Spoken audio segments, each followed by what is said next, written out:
जय हिंद दोस्तों। आज झारखंड दर्शन के सीरीज को आगे बढ़ाते हुए आज देखेंगे पाकुड़ जिला को और डिटेल से समझने का प्रयास करेंगे पाकुड़ जिला को। यहाँ से जितने भी प्रतियोगी परीक्षाओं में क्वेश्चन पूछे जा सकते हैं उन सब चीज़ों को देखने का प्रयास करेंगे। हो सके तो पेन पेपर कॉपी सब कुछ लेकर बैठिएगा और साथ में लिखते भी चलिएगा, क्योंकि जितना भी महत्वपूर्ण फैक्ट होगा हम यहाँ बताएंगे वो सब कुछ नोट डाउन करिएगा, क्योंकि वो महत्वपूर्ण होगा जेपीएससी के लिए, जेएसएससी के लिए, झारखंड में जितने भी आगामी परीक्षा होंगे उन सब के लिए महत्वपूर्ण होगा। और देखिए 2023 में हो सकता है बहुत सारी वैकेंसियाँ सरकार ले, क्योंकि 2024 में चुनाव है तो 2024 में सरकार कुछ नहीं करेगी लेकिन 2023 में करेगी, इसलिए अपने आप को तैयार कर लीजिए। आप लोग देखते भी नहीं हैं, कहने का मतलब इसके पहले बहुत सारा पार्ट दे चुके हैं। अगर आप नहीं देखे होंगे तो नीचे डिस्क्रिप्शन में लिंक दिया हुआ है, आप अगर देख लेंगे तो बहुत सारी क्वेश्चन वहाँ से सॉल्व हो जाएगा। झारखंड का लगभग 50% 60% तो ऐसा ही झारखंड दर्शन से कवर हो जाएगा, लेकिन आप देखेंगे तब ना। प्ले लिस्ट में दिया हुआ वीडियो लेकिन आप लोग देखेंगे नहीं तो कैसे क्या होगा।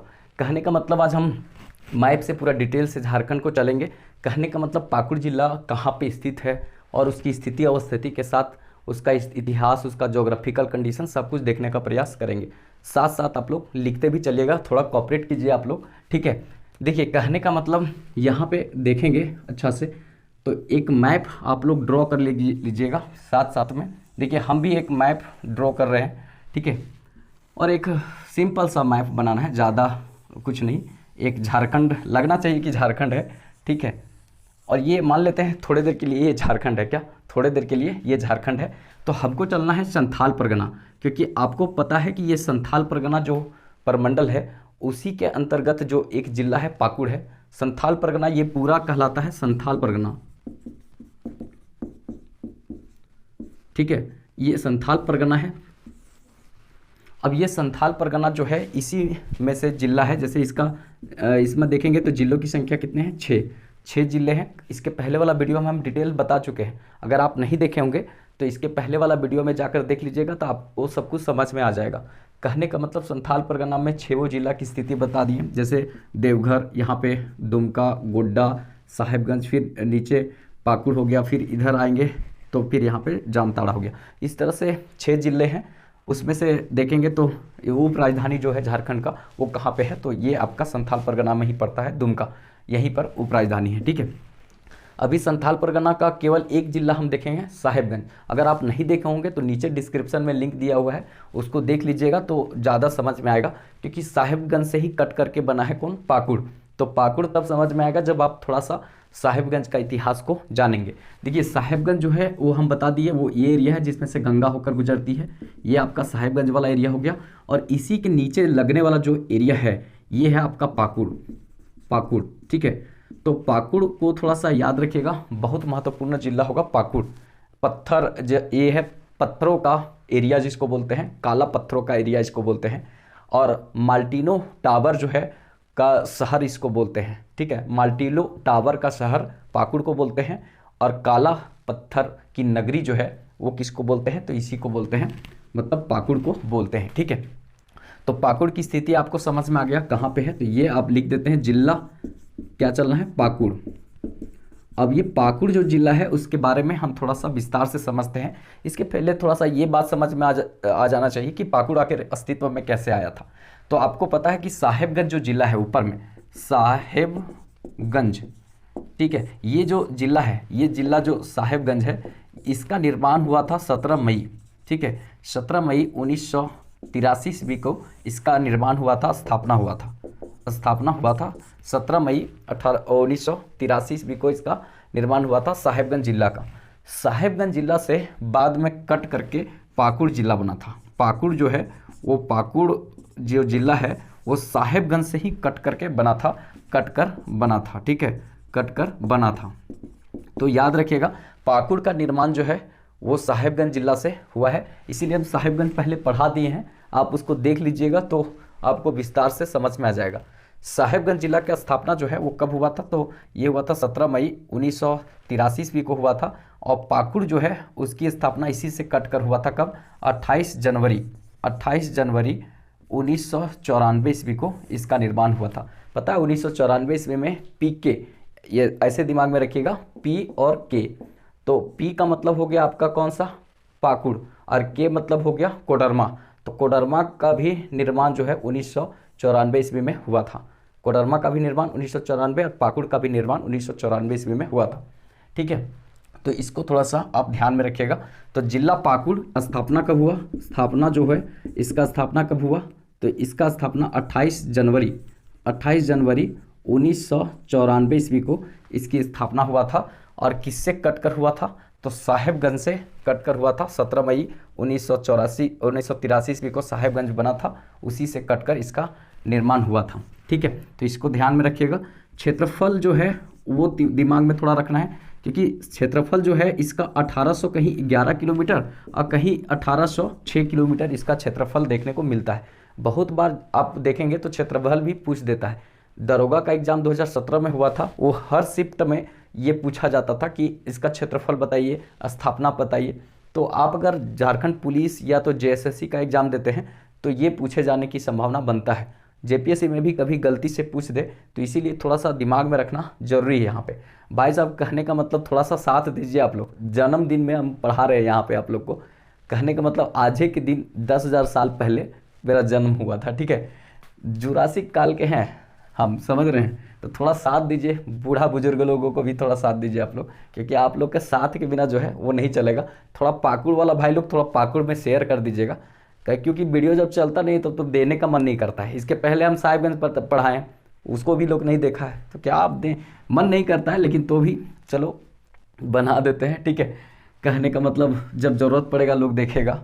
ठीक है, तो क्षेत्रफल जो है 1811 वर्ग किलोमीटर, या तो आपका देखा जाए तो एक होगा 1806 वर्ग किलोमीटर, ऐसा दोनों में से कोई एक दिमाग में रखिएगा। लेकिन 1811 वर्ग किलोमीटर ये ज़्यादा सही लगता है, तो इसको थोड़ा सा दिमाग में रखिएगा, क्योंकि यहाँ से क्वेश्चन पूछता है। लोकसभा जो है, लोकसभा क्षेत्र जो है ये राजमहल है, राजमहल का क्षेत्र है, वही है इसमें। लोकसभा क्षेत्र जो है वो राजमहल का क्षेत्र ही पड़ता है यहाँ पे। ठीक है, तो इसको भी दिमाग में रखिएगा। इसके बाद विधानसभा क्षेत्र, विधानसभा क्षेत्र जो है वो इम्पोर्टेंट रखता है। वो 3 यहाँ पे विधानसभा क्षेत्र है, ये पूछता नहीं है, लेकिन क्या है ना कि वो जगह इंपॉर्टेंट हो जाता है। तो जगह इंपॉर्टेंट हो जाता है तो वहाँ से क्वेश्चन पूछा जाता है कि आप ये बताइए कि लिट्टीपाड़ा जो क्षेत्र है वो कहाँ पे है। तो इस तरह का क्वेश्चन पूछा जाएगा। महेशपुर कहाँ पे है, तो फिर उसके बाद पाकुड़ में, पाकुड़ तो नहीं पूछा जाएगा कहाँ पे है, लेकिन आप दिमाग में रखिएगा लिट्टीपाड़ा, जो लिट्टीपाड़ा विधानसभा क्षेत्र है, महेशपुर और एक पाकुड़, ये 3 विधानसभा है। लेकिन ये पूछता है कि लिट्टीपाड़ा जो विधानसभा क्षेत्र है वो कहाँ पे है, उसके बाद ये महेशपुर का क्षेत्र कहाँ पे है। तो आप अगर जानिएगा नहीं तब तक आप नहीं मार सकते हैं क्वेश्चन को, इसीलिए इसको थोड़ा सा अच्छे से समझ के रखिए, क्योंकि यहाँ से अच्छा क्वेश्चन पूछा जा सकता है। फिर उसके बाद अगर देखा जाए तो अभी यहाँ पे विधानसभा देख दिए, लोकसभा देख लिए, उसके बाद अनुमंडल, अनुमंडल देखिए, अनुमंडल जो है ना यहाँ पर एक ही अनुमंडल है, पाकुड़, पाकुड़ जो है एक ही अनुमंडल है। आप लोग को इसके पहले भी लोकसभा क्षेत्र अगर बताए होंगे, राजमहल, साहेबगंज का भी बताए होंगे, तो आप लोग कहेंगे कि दो मतलब जिला का लोकसभा क्षेत्र एक ही कैसे हो सकता है। हो सकता है, काहे नहीं। क्षेत्रफल अगर छोटा है तो 2-3 जिला को मर्ज करके एक लोकसभा क्षेत्र हम बना सकते हैं। 10 लाख आबादी पर एक होना चाहिए जनप्रतिनिधि, लेकिन अब देखिए 2026 में जब सीटें बढ़ेंगी तो ये झारखंड में सीटों की संख्या बढ़ना चाहिए। देखिए कहने का मतलब जब आप देखेंगे 24 जिला है झारखंड में, लेकिन अगर लोकसभा सदस्यों की संख्या देखेंगे तो मात्र 14 है। इसका मतलब कि 10 कम है। इसका मतलब यही होगा कि 2 जिला कहीं एक विधानसभा, एक लोकसभा क्षेत्र में पड़ता होगा। तो यहाँ पे उस तरह का कंडीशन होता है। तो राजमहल क्षेत्र जो है वो साहेबगंज का भी और उसके बाद पाकुड़ का भी लोकसभा क्षेत्र है। ठीक है, तो इसको दिमाग में थोड़ा रखिएगा। उसके बाद यहाँ पे अनुमंडल एक हो गया, और अनुमंडल जो है वो पाकुड़ ही है। पाकुड़ जो है वो खुद एक अनुमंडल है, तो इसको थोड़ा सा दिमाग में रखिएगा।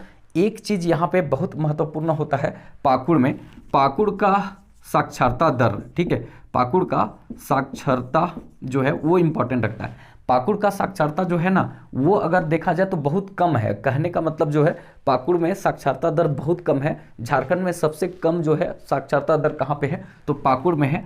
मतलब 48 पॉइंट देखेंगे तो 48.6। ठीक है, 48.6 जो है वो आपको देखने को मिलेगा। सॉरी, 48.6 नहीं है, 48.8 है। ठीक है, लगभग 49% है, 48.1 है, मतलब 48.8% यहाँ पे साक्षरता दर है पाकुड़ का, और जो सबसे कम है, साक्षरता दर हम इसलिए बता रहे हैं कि सबसे कम है इसलिए बता रहे हैं, साक्षरता दर सबसे कम है पाकुड़ का।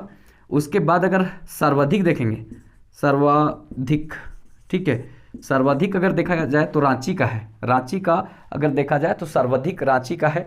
कहने का मतलब 76% भाई साहब यहाँ पे साक्षरता दर है 76.06% होता है, लेकिन आप 76% भी याद रखिएगा तो काफ़ी है। ये किसका है? रांची का है, ठीक है, सर्वाधिक। और अगर ये पूछा जाए आपसे कि झारखंड का कितना है, पूरा झारखंड का जो है वो साक्षरता दर कितना है, तो झारखंड का जो है साक्षरता दर कितना है? 66%, ठीक है। ये दिमाग में रखिएगा, बहुत बढ़िया यहाँ पे क्वेश्चन पूछा जा सकता है। कहीं कहीं देखिए 66% सीधा सीधी हम बताएं, लेकिन अगर पॉइंट में लीजिएगा तो 66.4% साक्षरता दर है, ठीक है। 66% भी दिमाग में रखेंगे तो चलेगा।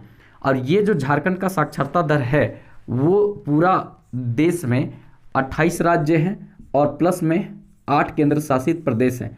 इसमें से नीचे से देखा जाए तो नीचे से इसका स्थान जो होता है दूसरा आता है। कहने का मतलब इसका स्थान नीचे से दूसरा आता है झारखंड का। पहले नंबर में सबसे नीचे में आता है बिहार और दूसरा नंबर में भाई साहब झारखंड ही सबसे नीचे से आता है। तो इसको भी थोड़ा सा दिमाग में रखिएगा। कहने का मतलब बहुत बढ़िया क्वेश्चन यहाँ से पूछा जा सकता है। तो पाकुड़ का साक्षरता दर सबसे कम है 48.8%, और ये पुरुषों का भी सबसे कम यहीं पर है और महिलाओं का भी सबसे कम पाकुड़ में ही है। मतलब साक्षरता की दृष्टि से और शिक्षा की दृष्टि से पाकुड़ काफ़ी पिछड़ा हुआ है झारखंड में। और अगर देखा जाए तो रांची जो राजधानी है झारखंड का, वो सबसे अधिक साक्षरता दर यहाँ पे है। कहने का मतलब महिला में भी और पुरुष में भी सबसे अधिक साक्षर यहीं के लोग हैं। अगर देखा जाए प्रखंड अगर देखा जाए तो इसमें 6 प्रखंड है, ठीक है। इसको दिमाग में रखिएगा, इसमें कितने प्रखंड है? तो 6 मात्र प्रखंड है। तो ये हम बेसिक बात हम बता दिए, जो इम्पोर्टेंट रखता है, बार बार पूछा जा सकता है, उसको हम यहाँ रखने का प्रयास किए। अब इसके बाद जो हम बताएंगे वो इसका इतिहास, इसका ज्योग्राफिकल कंडीशन, इसका कुछ महत्वपूर्ण फैक्ट जो है वो सब कुछ हम बताते हुए चलेंगे। तो देखिए, कहने का मतलब पाकुड़ से कुछ ज़्यादा इतिहास में नहीं मिलेगा, इतिहास पाकुड़ से कुछ ज़्यादा इतिहास नहीं मिलेगा यहाँ पे, लेकिन कुछ इम्पॉर्टेंट बातें हैं। जैसे प्राचीन बात करेंगे, प्राचीन भारत के इतिहास में पाकुड़ का क्या योगदान है? तो बेसिकली कोई योगदान नहीं है, लेकिन आप पढ़े होंगे कि जो जनजाति हैं वो जनजाति यहाँ पे 32 है झारखंड में, उसमें से 8 आदिम हैं, आदिम जनजाति 8 हैं। इस 8 आदिम जनजाति में से जो सोरिया पहाड़िया है, सोरिया पहाड़िया, माल पहाड़िया, ये माल पहाड़िया, पहरिया, ठीक है, ये सब जो है ना ये यहाँ पे निवास करती हैं। मतलब प्राचीन समय से देखा जाए तो सूर्या पहाड़िया, माल पहाड़िया, पहरिया, ये सब जनजाति यहाँ पे निवास करती है। और झारखंड में आदिम जनजाति जो 8 हैं उसमें सर्वाधिक संख्या जो है वो किसका है? तो आपको दिमाग में रखना है सूर्या पहाड़िया की सबसे अधिक आबादी है आदिम जनजातियों में। वैसे सबसे पुराना आदिम जनजाति जो है वो असुर है, लेकिन यहाँ पे दिमाग में रखना है कि सूर्या पहाड़िया जो है वो सर्वाधिक जनसंख्या वाला जनजाति है झारखंड में, आदिम जनजाति है ये सूर्या पहाड़िया। और अगर संथाल देखेंगे तो सबसे बड़ी जनजाति है झारखंड का, भारत का भील है। ये एकदम दिमाग में गांठ बांध करके रखिएगा क्योंकि यहाँ से प्रश्न पूछा जाता है। तो प्राचीन भारत के इतिहास में कोई ज़्यादा यहाँ पे योगदान नहीं रहा है, तो थोड़ा सा इसको दिमाग में रखिएगा।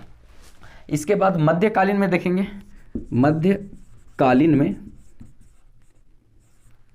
मध्यकालीन इतिहास के समय में अगर देखा जाए तो मध्यकालीन इतिहास के समय में भी इसका कुछ खास योगदान नहीं रहा है। कहने का मतलब मध्यकालीन इतिहास में जो योगदान साहेबगंज का रहा है वही पाकुड़ का योगदान रहा है, इसका कुछ अलग से योगदान नहीं रहा है। लेकिन आपको ये बात हमेशा याद रखना है कि अगर मध्यकालीन इतिहास का बात करें तो आप लोग को पहले बताए थे साहेबगंज वाला में कि जो शेरशाह सूरी हुआ करता था, एक शासक जो बिहार साइड में था, जो मुगल शासक को भी प्रभावित किया था और बीच में मुगल शासक का लय को तोड़ करके शासक बना था हुमायूं को हटाकर। तो कहने का मतलब वो जो शासक था वो बंगाल अभियान करता था, तो तेलियागढ़ होते हुए, जो तेलियागढ़ साहेबगंज में था वो एरिया से होते हुए यहाँ बंगाल पर अभियान करता था।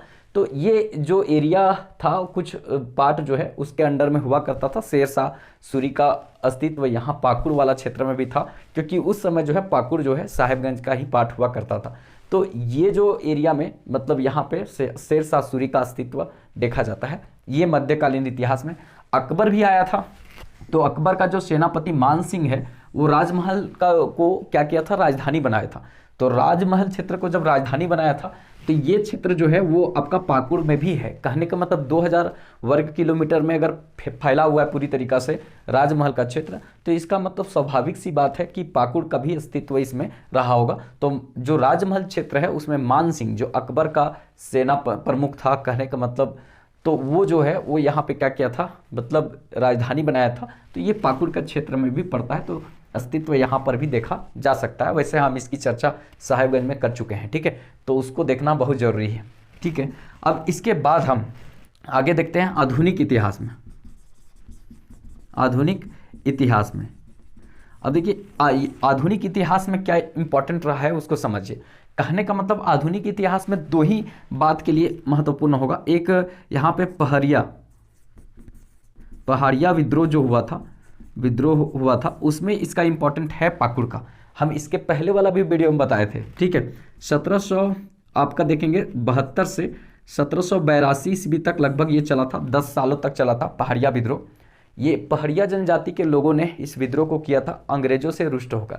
मतलब अंग्रेज जो अत्याचार कर रहे थे वो अंग्रेजों के अत्याचार कुछ ज़्यादा ही फल फूल रहा था, तो लोगों को उसके प्रति एक घृणा पैदा हुआ अंग्रेजों के प्रति, और उसी के परिणाम स्वरूप जो है ये युद्ध जो है अंग्रेजों के प्रति लड़ा गया था। पहाड़िया जनजातियों के द्वारा ये बढ़ चढ़ के अंग्रेजों के विरुद्ध लड़ा गया था। लेकिन पहाड़िया जनजाति लोग जो है वो नहीं सक रहे थे लड़ाई को पूरी तरीक़ा से आगे बढ़ाने।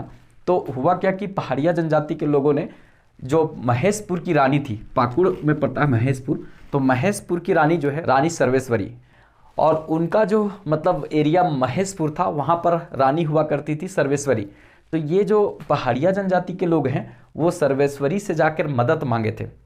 तो 81-82 का लास्ट समय जो था 1781-82 में जो महेशपुर की रानी थी वो साथ देने के लिए आगे आई, और साथ देने के लिए आगे आई और पूरी तरीक़ा से साथ भी दी थी पहाड़िया जनजाति के लोगों को। लेकिन आंदोलन जो है वो क्लीवलैंड पूरी तरीक़ा से दबाने का प्रयास यहाँ पे किया और दबा भी दिया था। तो पूरी तरीक़ा से ये जो आंदोलन है इस एरिया में फैला था, पहाड़िया जनजातियों ने किया था। लेकिन सर्वेश्वरी जो पाकुड़ की रानी थी वो पूरी तरीक़ा से साथ दी थी, लेकिन फिर भी ये आंदोलन जो है वो असफल रहा, और असफल रहने के बाद ये आंदोलन को पूरी तरीक़ा से कुचल दिया गया अंग्रेजों के द्वारा, ठीक है। और ये कुचल जाने के बाद फिर आगे बहुत सारे आंदोलन हुआ। लेकिन हुआ क्या कि ये आंदोलन के परिणाम स्वरूप, ये विद्रोह के परिणाम स्वरूप 1824 ईस्वी में पूरा संथाल परगना, ये जो पूरा संथाल परगना है उसको दामिन एक कोह घोषित कर दिया गया था। दामिन एक कोह का मतलब होता है सरकारी संपत्ति। इसी लड़ाई के परिणाम स्वरूप, पहाड़िया विद्रोह के परिणाम स्वरूप जो है 1824 ईस्वी में संथाल परगना पूरा क्षेत्र को दामिन एक कोह घोषित कर दिया गया, मतलब पूरी तरीक़ा से सरकारी संपत्ति घोषित कर दिया गया। इससे क्या हुआ कि ये पूरी तरीक़ा से पाकुड़ के साथ साथ संपूर्ण संथाल परगना इससे प्रभावित हुआ, ठीक है। तो इसको ध्यान में रखिएगा, बहुत बार बढ़िया क्वेश्चन यहाँ से पूछा जाता है। अगर आप थोड़ा भी मिस करेंगे तो यहाँ से एक क्वेश्चन आपसे चला जाएगा। अब यहाँ पे देखते हैं पहाड़िया विद्रोह के बाद एक और विद्रोह है संथाल विद्रोह। देखिए ये भी पिछले वीडियो में बता चुके हैं संथाल विद्रोह, और ये जो हुआ था 1855-56 ईस्वी में हुआ था। और ये संथाल विद्रोह सिंधु कानू, चांद भैरव, फूलो जहानों के नेतृत्व में लड़ा गया था। जो संथाल परगना का जो क्षेत्र है साहेबगंज, वहाँ पे भगनाडीह से ये चालू हुआ था, 30 जून को चालू हुआ था पूरी तरीक़ा से, और ये व्यापक स्तर पर फैला था। अंग्रेज़ों के हालत मतलब यहाँ पे ख़राब कर दिया गया था संथाली लोगों के द्वारा और जनजातियों के द्वारा। अंग्रेज़ों को ऐसा लगा था यहाँ पे कि अगर इस तरह से पूरी तरीक़ा से एकजुटता के साथ अगर अंग्रेज के प्रति लोगों का रुष्ट होना और अंग्रेज़ों के प्रति आक्रोशित होना, ये कहीं ना कहीं अंग्रेज़ों का जो नींव है उसको हिलाने का काम करेगी। बाद में अंग्रेज लोग यहाँ से संभल गया था पूरी तरीक़ा से। तो कहने का मतलब ये संथाल विद्रोह जो है इसको खूनी क्रांति भी कहते हैं, हुल विद्रोह भी कहते हैं, ठीक है। इसके पहले वीडियो में हम सब कुछ बता चुके हैं। लेकिन यहाँ बताने का मतलब क्या है कि पाकुड़ जो क्षेत्र है वहाँ पे मल्टीलो टावर का निर्माण किया गया था, ठीक है। मल्टीनो टावर का निर्माण यहाँ पे किया गया था, और ये किए थे अंग्रेज लोग संथाल विद्रोह के समय में। संथाल विद्रोह जो उग्र हो गया था पूरी तरीक़ा से, अंग्रेजों को लतिया दिया जा रहा था पूरी तरीक़ा से। तो कहने का मतलब अंग्रेज जो जान बचाने के लिए 30 फीट का एक ऊंचा टावर था, उसको बनाने का काम किया। और वहाँ पर चढ़ कर कुछ नहीं करता भाई लोग, ये सब चढ़ करके ऊपर से देखता कि किधर किधर से आ रहा है अंग्रेजों को ठोकने के लिए। अगर ये ठोकने के लिए अंग्रेजों को आ रहा था तो ये देखकर और उसके बाद अंग्रेज लोग वहाँ से एक्शन लेता था। तो 30 फीट ऊंचा मल्टीडो टावर का निर्माण किया था और उसका व्यास लगभग 20 फीट का था। 20 फीट का व्यास भी उसका था, मतलब चौड़ाई था। उस पर चढ़ करके और देखता था संथाली लोग किधर से आ रहा है, कहाँ पर अटैक करेगा, तो उस पर ध्यान रखने का काम पूरी तरीक़ा से यहाँ पे करता था कौन, अंग्रेज लोग। इसीलिए अपनी सुरक्षा और सेफ्टी के लिए ये बनाया था। और ये कहाँ बनाया था, पाकुड़ में। इसीलिए मतलब पाकुड़ को हम कहते हैं मल्टीलो टावर का शहर।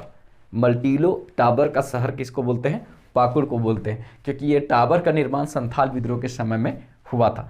तो इसको थोड़ा सा ध्यान में रखिएगा, क्योंकि यहाँ से भी अच्छा क्वेश्चन पूछा जा सकता है। ठीक है, तो ये हो गया थोड़ा इतिहास। वैसे इतिहास में पाकुड़ का ज़्यादा अस्तित्व नहीं है, साहेबगंज का ही जो बात होता है वही है। लेकिन उसके बाद भी मतलब कुछ इम्पोर्टेंट फैक्ट यहाँ से देखना है और जानना है और समझना है। ठीक है, अब देखिए यहाँ पे एक बात हम और करते हैं, जैसे अब कुछ अन्य फैक्ट को देख लेते हैं। इतिहास उतना ही था, पाकुड़ का बहुत छोटा इतिहास है, क्योंकि ये साहेबगंज से मर्ज था, तो हम सब कुछ साहेबगंज में ही देख चुके हैं।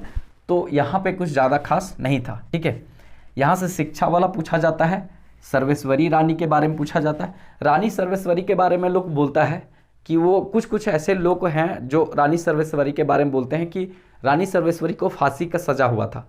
भाई साहब, रानी सर्वेश्वरी को फांसी की सज़ा नहीं हुआ था। अगर उनको फांसी की सज़ा होता तो ये पहली फांसी पर चढ़ने वाली महिला बन जाती। लेकिन अभी जो है वो इस तरह का नहीं है। शबनम करके एक लड़की थी, मतलब महिला थी, जो एक परिवार के, अपने ही परिवार के सदस्य को 7-6 लोगों को कुदाल से कूच कर मार दी थी। एकदम बेरहमी टाइप से मारी थी पूरा तरीका से, मतलब केवल अपना प्यार को बचाने के लिए। अरे भाई साहब, मतलब इस तरह का कंडीशन में उसको फांसी की सज़ा सुनाया गया है शबनम को। अगर उसको लग जाता है तो पहली फांसी पर चढ़ने वाली महिला होगी। मतलब ये उत्तर प्रदेश का केस है। लेकिन कहने का मतलब सर्वेश्वरी के बारे में पता नहीं कैसे कह देता है। स्वतंत्रता सेनानी थी सर्वेश्वरी, लेकिन फांसी की सज़ा पर उनको नहीं हुआ था। भागलपुर जेल में उनको रखा गया था और 1807 ईस्वी में उनको मतलब क्या हुआ था, वो निधन हो गया था। जेल में ही उनको निधन हुआ था। कहने का मतलब 1807 में, मतलब पूरी तरीक़ा से देखा जाए तो 1807 ईस्वी में उनका निधन हुआ था। मतलब 6 मई को, दिमाग में डेट आ रहा है 6 मई को, 6 मई 1807 ईस्वी को रानी सर्वेश्वरी का निधन हो गया, मृत्यु हुआ था। और जेल में, भागलपुर जेल में इनको रखा गया था। कहने का मतलब इसलिए क्योंकि ये अंग्रेज़ों के प्रति लोहा लेने का काम की थी, और इसीलिए इनको स्वतंत्रता सेनानी भी कहते हैं, झारखंड के पाकुड़ के क्षेत्र से। ठीक है, तो इसको थोड़ा सा दिमाग में रखना है और बहुत महत्वपूर्ण यहाँ से क्वेश्चन बन सकता है।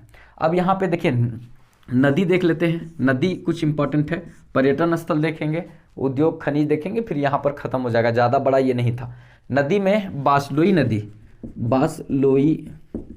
नदी, देखिए बासलोई नदी ना बांस पहाड़ी गोड्डा से निकलती है, लेकिन पाकुड़ से भी होकर प्रवाहित होती है, इसीलिए इसको थोड़ा सा ध्यान में रखना है। बासलोई नदी, गुमानी नदी, ठीक है, गुमानी नदी, बासलोई नदी और एक ब्राह्मणी नदी। ठीक है, ब्राह्मणी नदी, ठीक है। ये गुमानी नदी, ब्राह्मणी नदी और बासलोई नदी, ये तीनों मतलब निकलती है, यहाँ से गुजरती है। ये जो है गुमानी नदी साहेबगंज से निकलती है। ये भी कभी कभी क्वेश्चन पूछता है कि साहेबगंज से कौन निकलती है, गुमानी नदी। गोड्डा से कौन निकलती है, बांस पहाड़ी गोड्डा से बासलोई नदी निकलती है। ठीक है, तो इसको भी दिमाग में थोड़ा रखिएगा, ध्यान रखिएगा। ठीक है, तो ये नदी हो गया। उसके बाद खनिज देखेंगे। खनिज के पहले पर्यटन स्थल देख लेते हैं। पर्यटन स्थल में कुछ नहीं, यहाँ पे मार्टिनो टावर जाकर देखिए। मार्टिनो टावर अभी हम बताएं कि मार्टिनो टावर देखिए, सिंधु कानू मुर्मू पार्क देखिए। ठीक है, सिंधु कानू मुर्मू पार्क देखिए, लिख लीजिए। सिंधु कानू मुर्मू पार्क जो है ना, वो दुमका साइड में भी पड़ता है, फिर रांची में भी है, फिर उसके बाद पाकुड़ में भी है। तो ये नहीं पूछेगा, जब कॉमन हो जाता है तो नहीं पूछता है। लेकिन आपको दिमाग में रखना है पर्यटन स्थल जो है सिंधु कान्हू मुर्मू पार्क है, माल्टिनो टावर है, माल्टिनो टावर है, सिंधु कान्हू मुर्मू पार्क है। फिर उसके बाद यहाँ पे देखेंगे तो और कुछ यहाँ पे एक अलीगंज का किला, ये इंपॉर्टेंट है, सबसे इंपॉर्टेंट, एक दो बार पूछा है कि अलीगंज का किला कहाँ है, तो अलीगंज का किला जो है वो यहीं पर है। फिर एक आपका गर्म कुंड जो है बारामसिया गर्म कुंड, ठीक है, बारामसिया गर्म कुंड यहाँ पे है, वो भी बहुत इंपॉर्टेंट है। और एक है शिवपुर सोता गर्म कुंड, शिवपुर सोता गर्म कुंड, बारामसिया गर्म कुंड, ये दोनों कहाँ पे है, पाकुड़ में है। और उसके बाद यहाँ पे अलीगंज का किला जो है वो यहीं पर है, अलीगंज का किला कहाँ पे है, तो यहीं पर है। और इसके बाद जो है वो जितना भी माल्टिनो टावर जो है यहीं पर है, महेशपुर की रानी का जो एरिया है वो यही है, ये भी देखने का एरिया है। तो ये चीज़ों को थोड़ा ध्यान में रखिएगा, बहुत महत्वपूर्ण क्वेश्चन पूछा जा सकता है। इसके बाद खनिज का बात करते हैं। खनिज, तो खनिज में कोयला मुख्य रूप से है यहाँ पे, ठीक है, फायर क्ले भी है यहाँ पे, ठीक है, दो महत्वपूर्ण है, फायर क्ले और उसके बाद कोयला आपका यहाँ पे मिलता है खनिज के रूप में। और इस तरह से देखेंगे तो खनिज ज़्यादा नहीं है, वैसे झारखंड के अधिकांशतः क्षेत्र में कोयला है। 90% कोकिंग कोल जो है भारत को हम ही देते हैं, कहने का मतलब पूरे तरीका से झरिया कोयला क्षेत्र धनबाद से 90% कोकिंग कोल मतलब बिटुमिनस प्रकार का जो कोयला है, एंथ्रासाइट तो जम्मू कश्मीर में पाया जाता है, तो हमारे यहाँ बिटुमिनस है, और बिटुमिनस दूसरा जो है सबसे अच्छा प्रकार का कोयला माना जाता है। कहने का मतलब जिसमें कार्बन जो है ज़्यादा कि कम, अब लोग बताइएगा कि कार्बन किस आधार पर, कार्बन के आधार पर देखा जाता है कि ये अच्छा कोयला है कि कम है, कार्बन की मात्रा अधिक या कम, ये कमेंट बॉक्स में लिख कर बताइएगा, ठीक है आप लोग। तो ये पाकुड़ का थोड़ा सा खनिज देख लिए। उद्योग देख लेते हैं, तो उद्योग यहाँ पे कुछ नहीं है, पत्थर आधारित उद्योग मिल जाएगा, कोयला आधारित उद्योग मिल जाएगा। फिर उसके बाद बीड़ी उद्योग मिलेगा, ठीक है, बीड़ी उद्योग। और उसके बाद हस्तकरघा उद्योग मिलेगा, हस्तकरघा उद्योग, बीड़ी उद्योग, कोयला उद्योग, पत्थर उद्योग, ये सब से संबंधित जो है उद्योग यहाँ पे देखने को आपको मिलेगा। तो कुछ खास यहाँ पर डिटेल नहीं मिलेगा, लेकिन जो भी इम्पोर्टेंट फैक्ट है वो हम यहाँ पर आपको बता दिए जो पूछा जा सकता है। और इसके बाद वाहन निबंधन संख्या, वाहन निबंधन संख्या जो है इसका 16 है, तो इसको भी दिमाग में रखिए। जो गाड़ी के पीछे रहता है ना, JH करके लिखा, JHABFL, और उसके बाद जो चालू होगा वो पहले नंबर 16 रहेगा, उसके बाद उस गाड़ी का रजिस्ट्रेशन नंबर होता है। तो कहने का मतलब यहाँ ये हुआ पूरी तरीका से, JH के बाद जो लिखा रहता है ना वही नंबर इसका होता है, JH, और फिर उसके बाद लिखा रहेगा ये 16। तो समझ लीजिए कि ये कहाँ का रजिस्ट्रेशन नंबर है गाड़ी का, तो ये आपका पाकुड़ का क्षेत्र है। पुलिस वाला लोग को यही सबसे पहले पता होता है, जैसे JH2 हो गया तो हजारीबाग हो गया, मतलब JH1 हो गया 01, तो ये हो गया आपका रांची। तो अगर रांची में दूसरा नंबर देख लेगा तो भाई लोग पकड़ लेगा वहाँ पे। तो कहने का मतलब ये 16 देखेगा तो समझेगा पाकुड़ का है। अब वहाँ पर 10 जो लिखा रहता धनबाद, ठीक है, वो वाला लोग घुस गया तो पकड़ लेगा वहाँ पे। तो कहने का मतलब ये चीज़ होता है, इसी से पकड़ता है वो सब, इसलिए बोलता है अगुओं में लिखा के रखो नंबर, क्योंकि आसानी हो पकड़ने में, पिछुआ में देखेंगे तब तक वो उड़ ना जाए, ठीक है। तो मेरे कहने का मतलब ये चीज़ हुआ, तो इसको थोड़ा दिमाग में रखना है। हम यहाँ पे पाकुड़ से संबंधित जितने महत्वपूर्ण फैक्ट थे जहाँ से प्रतियोगी परीक्षाओं में पूछा जा सकता है उसको हम यहाँ पे बताने का प्रयास किए और उसको रखें। आप लोग को कैसा लगा कमेंट करके बताइएगा, और थोड़ा आप लोग को अगर पसंद आए तो एक लाइक ज़रूर कर दीजिएगा। जन्मदिन के अवसर पर ये पढ़ा रहे थे पाकुड़ जिला को, तो भाई लोग पाकुड़ वाले थोड़ा शेयर वेयर कर दीजिए, थोड़ा सा जन्मदिन का कोई गिफ्ट नहीं चाहिए, थोड़ा सा शेयर कर दीजिए। मतलब कि आज के दिन जन्म हुआ उसके बाद भी हम पढ़ा रहे हैं, तो थोड़ा आप लोग कोऑपरेट कीजिए और इसको बढ़ाइए आगे तक। कहने का मतलब भाई लोग थोड़ा सपोर्ट कीजिए। उसके बाद देखिए ये आप लोग का लाइक थोड़ा हो जाना चाहिए, शेयर भी कीजिए, और अगर अच्छा लगे तो वो रेड वाला बटन है ना, उससे चैनल को सब्सक्राइब कर लीजिएगा, जिससे कि इस तरह का वीडियो जो है आप लोग को मिलते रहेगा। JPSC JSSC जितना भी एग्ज़ाम झारखंड में आगामी आएगा हम उससे संबंधित सारा फैक्ट यहाँ पर रखेंगे और बहुत अच्छा कंटेंट देने का प्रयास करेंगे। बस थोड़ा आप लोग कोऑपरेट कीजिए और साथ चलिए, ठीक है। तो चलिए फिर मिलेंगे नेक्स्ट वीडियो में, तब तक के लिए जय हिंद।